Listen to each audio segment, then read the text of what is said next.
This weekend, all full-time employees and contractors working for the government-funded international broadcaster Voice of America were put on leave. This is part of the Trump administration's significant cuts to the federal government, which, after an executive order signed Friday night, includes U.S.-backed global media. With Voice of America effectively shut down, we wanted to take a look at the agency's origins and impact. Voice of America was founded in 1942 as a way to counter Nazi propaganda in occupied Europe. Its mission evolved to provide war news from an American perspective in multiple languages, including German, Spanish, French, Japanese, and Arabic.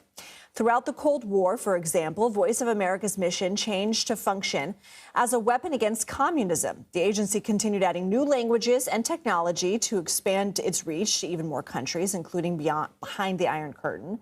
At the time, experts believe the Soviet Union was spending 5 times the entire budget of the U.S.'s foreign radio operations, attempting to block Voice of America's broadcast from reaching Soviet countries. In 1976, Voice of America went from being used to push the U.S.'s message abroad to having more independence with its new charter. The document, which was signed by President Gerald Ford, gave the organization the mission to, quote, represent America, not any single segment of American society, and will therefore present a balanced and comprehensive projection of significant American thought and institutions. The organization now reaches 361 million people and supports 49 languages, according to the U.S. Agency for Global Media, which runs Voice of America. The organization is currently being run by former news anchor and failed Arizona gubernatorial and Senate candidate Kari Lake, who promised to look at what the agency is currently doing. Now, it's not clear what her role will entail now with Voice of America's funding cuts. Liam Scott joins us. He's a Voice of America press freedom reporter who is set to be terminated on March 31st. Liam, I'm sorry we're talking under these circumstances, but what do you think makes Voice of America special, and what's your reaction to the news? Yeah, thank you so much for having me. You know, even though part of me expected that VOA would be targeted, it still came as a shock when this all happened over the weekend. But I also felt a lot of pride for the work that I've done and for the work that my colleagues have done. As you said, VOA is an international broadcaster. We reach a huge audience around the world, but we don't broadcast in the United States. We broadcast at some of the most censored countries in the world. And I think that really sets us apart from other news outlets. You know, I think VOA really embodies America's deep commitment to a free press, to the First Amendment, and we model what a free press looks like to other parts of the world that might not have a media landscape like we have in the United States. And we do that through our independent, our unbiased, our fact-based news coverage. Liam, our CBS News chief White House correspondent Nancy Cortez spoke with VOA director Michael Abramowitz Monday about the sweeping action. Here's part of what he told us. Right now, VOA is shuttered.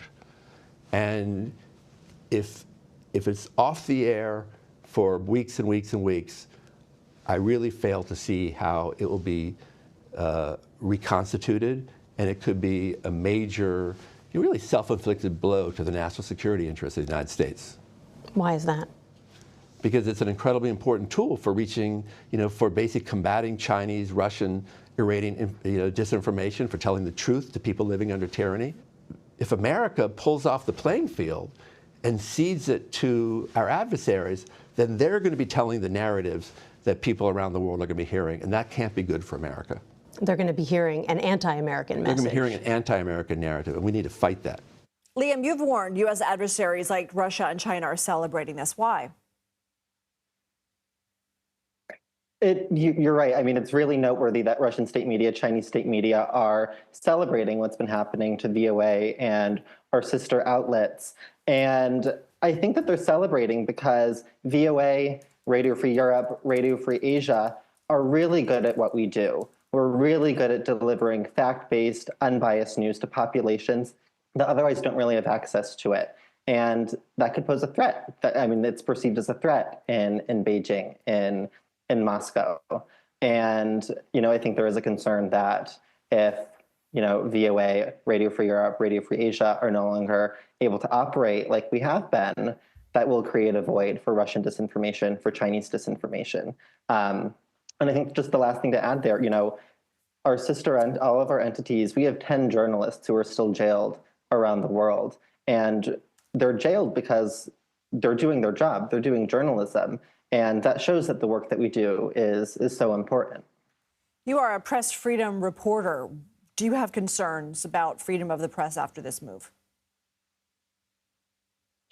Absolutely, I do. It's a really big question, but I think what I can say, I think it's clear that the administration is targeting the media and is threatening press freedom around the country. Press freedom experts that I speak with are very concerned about what's happening.